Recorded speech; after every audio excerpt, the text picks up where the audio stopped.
we're focusing on delivering the future of healthcare, Cerner's goal is doing that today. So we have 85 organizations around the world that are leveraging the platform that we'll talk a bit more about momentarily. The benefit is the ability to really break down the disconnect between the third-party systems that are available. So we've brought that information forward into the platform that Cerner has developed, which we refer to as Healthy Intent. It is our population health platform that we built a number of different solutions on top of that platform to deliver care, proactively identifying patients that may have a chronic condition, potentially in the absence of actually having that documented within their medical record. Identifying the gaps in care for that particular patient or patient demographic. So what you see behind me is our HealtheRegistries application. It sits on top of that Healthy Intent platform. Today we've connected over 250 different sources into this particular platform for the 85 organizations we've deployed, bringing that information in from clinical systems, financial systems, and even personal devices that a consumer may be using in their own home, such as a blood pressure cuff or an electronic scale.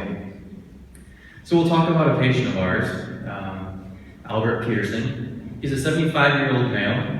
He has some underlying conditions such as heart failure, diabetes, and a couple others to note. And unfortunately, he's recently widowed. Has poorly controlled nutrition, poorly controlled glucose levels. And so what we've done is we've automatically attributed him to our registry solution by the information that's been brought forward into the medical record, potentially from some of the various solutions that you all have shown today. So what I'll do is I'll hover over here. This is what is representative of our individual registries as each of these individual boxes. So I mentioned that Albert is on our heart failure. So what I can do is within each of the registries are measures. The standards of care that you would typically deliver to that particular patient demographic on an annual or biannual or whatever that periodic time frame may be. But these are the standards of care that we want to deliver for that heart failure patient. From here, I can drill directly into my patient list. So all patients across our organization that has heart failure. And I mentioned Albert Peterson a couple times. Now, as I'm treating Albert, whether that be the next time he comes into my organization or I proactively reach out to him through the outreach icon up here in the top, gives me the ability to send a secure message directly through to their patient portal or send a hard copy mailer.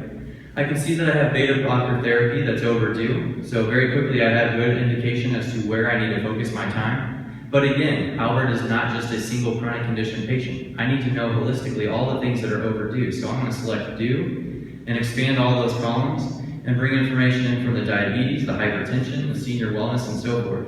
So now the next time I treat that patient, or any patient, or our entire population, I can proactively outreach to those patients that have risk today and let them know the things that are overdue, proactively bringing them into the healthcare delivery network and ensuring that they're treated as appropriate.